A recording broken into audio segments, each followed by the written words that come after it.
मोनिस खान। अमृत विचार के news bulletin में आपका स्वागत है। पेश है देश दुनिया की 5 बड़ी खबरें। बुलेटिन के आखिरी हिस्से में सुनिए रोहिलखंड समाचार।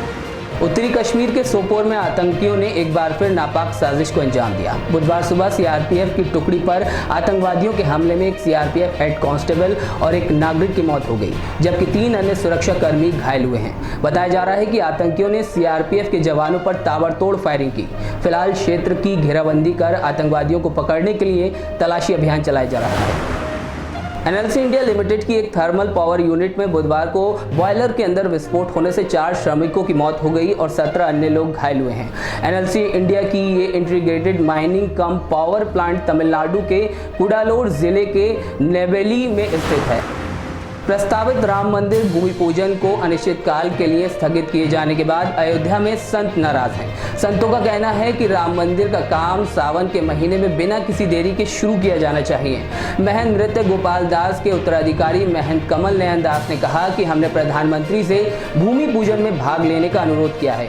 उन्होंने बताया कि श्री राम जन्मभूमि तीर्थ क्षेत्र ट्रस्ट के अध्यक्ष महंत नृत्य गोपाल दास इस संबंध में एक औपचारिक पत्र भी भेज रहे हैं।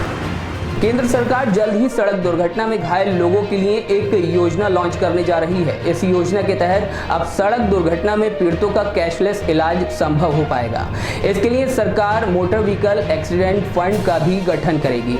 इस बात की जानकारी देते हुए परिवहन मंत्रालय ने बताया कि सड़क दुर्घटना में घायल लोगों का इलाज कराने के लिए 2.5 लाख रुपए का प्रस्ताव किया गया है। भारत की चीन पर डिजिटल स्ट्राइक के बाद अमेरिका ने भी बड़ी कार्रवाई करते हुए चीन की कंपनियों हुआवे और ZTE को राष्ट्रीय खतरा बताया है और कहा कि देश की कंपनियों को इन दोनों ही कंपनियों के उपकरण हटाने होंगे।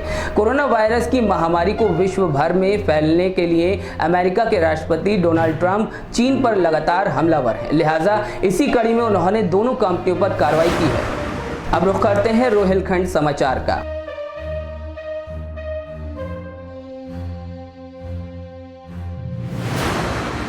बरेली में सैटेलाइट वर्कशॉप पर रोडवेज कर्मचारियों ने जमकर हंगामा काटा। कर्मचारियों का आरोप है कि सीनियर फोरमैन इंचार्ज वर्कशॉप में घुसने के लिए मना करता है। मामला इतना बड़ा कि दोनों डिपो के ARM को मौके पर पहुंचना पड़ा। ARM ने चालक परिचालकों को समझा बुझाकर किसी तरह मामला शांत कराने की कोशिश की, मगर चालक परिचालक बस संचालन ठप करने की चेतावनी देते रहे। मुरादाबाद में कोरोना के खिलाफ जंग लड़ रहे डॉक्टरों ने एक शपथ ग्रहण समारोह आयोजित किया, जिसमें सरकार द्वारा जारी गाइडलाइन का पालन करने और कोरोना महामारी के खिलाफ पूरी जान के साथ लड़ने की शपथ ली गई। इस दौरान बताया गया कि कोरोना संक्रमितों का इलाज करते करते संक्रमित होने वाले स्वास्थ्य कर्मचारियों की आवाज सरकार तक पहुंचाने के लिए इस कार्यक्रम का आयोजन किया गया है। पेट्रोल डीजल की बढ़ती कीमतों के खिलाफ शाहजहांपुर में प्रगतिशील समाजवादी पार्टी ने प्रदर्शन किया। पार्टी के प्रदेश महासचिव लखन प्रताप सिंह पैडल रिक्शा चलाकर कलेक्ट्रेट पहुंचे और कहा कि कोरोना काल में आम जनमानस परेशान है। ऐसे में सरकार लगातार डीजल पेट्रोल के दाम बढ़ाकर लोगों की कमर तोड़ने का काम कर रही है। साथ ही उन्होंने मांग करते हुए कहा कि प्रदेश की योगी सरकार 3 माह बिजली बिल और 3 माह की स्कूल फीस माफ करे। वहीं किसानों को 24 घंटे बिजली देने की मांग भी उन्होंने उठाई। आखिर में बरेली के मौसम का हाल। बरेली में बुधवार को दिन का तापमान अधिकतम 36 डिग्री सेल्सियस रहा।